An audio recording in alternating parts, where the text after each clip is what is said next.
Facebook, Twitter, Google, Reddit, WhatsApp. After a nail-biting start to the battle for the 2017 Formula One Drivers' Championship, it seems we might need to brace ourselves for an anticlimax as we near its conclusion.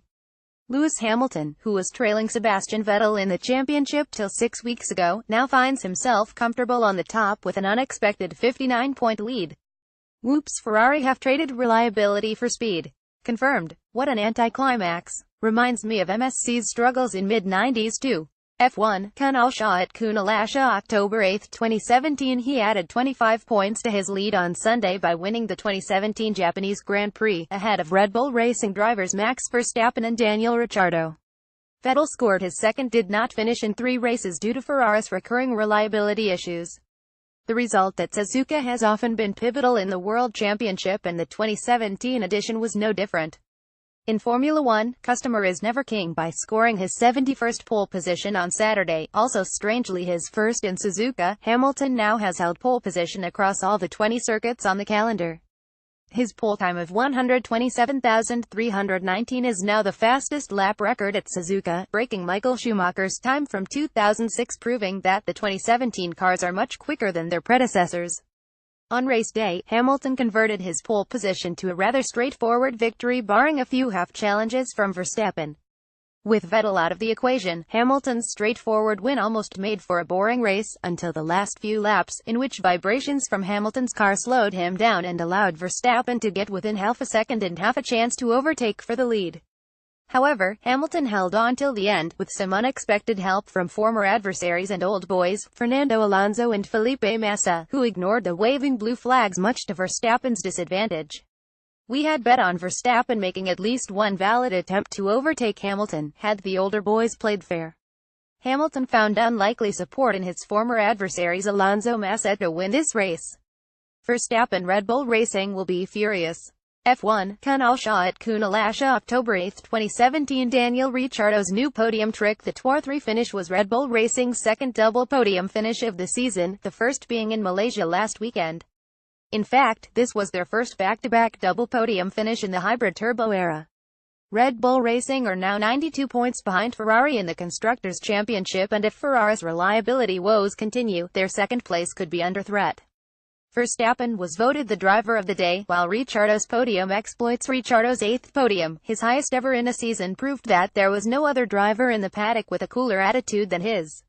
While Hamilton was interacting with Takuma Sato, former Japanese Formula One driver, current Indy 500 champion and podium interviewer, Ricciardo took Hamilton's unlocked phone, opened Instagram and uploaded funny face selfies of himself. The other Mercedes of Valtteri Bottas could at best manage a 4th-place finish, despite starting in second.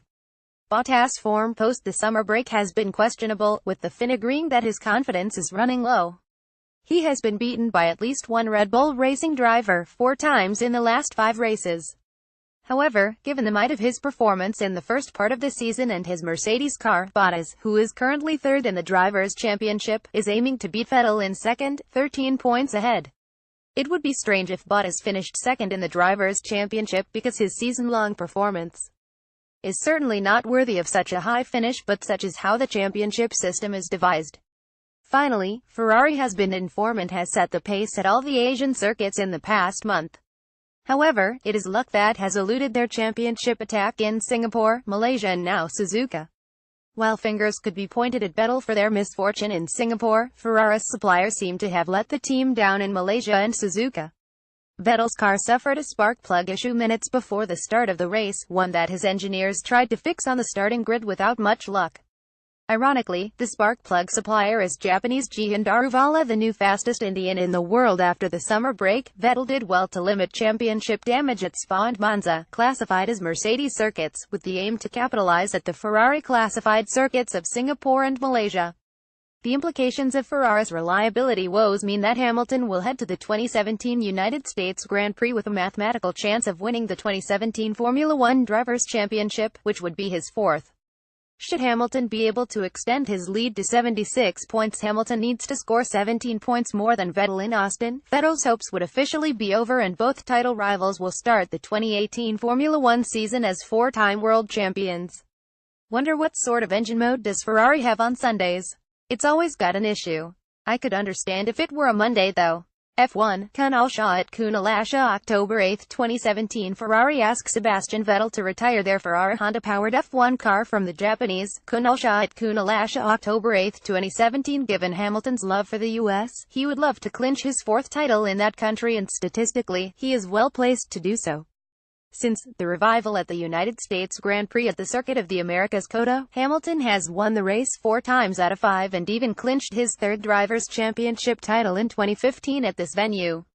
Would his fourth title be won on the land of the great satirist Donald Trump? The nature of Ferrari's reliability woes and Vettel's method of dealing with them do offer a flashback to Schumacher's similar woes back at Ferrari in the 1990s when he was battling title rivals such as Damon Hill, Jacques Villeneuve and Mika Hakkinen.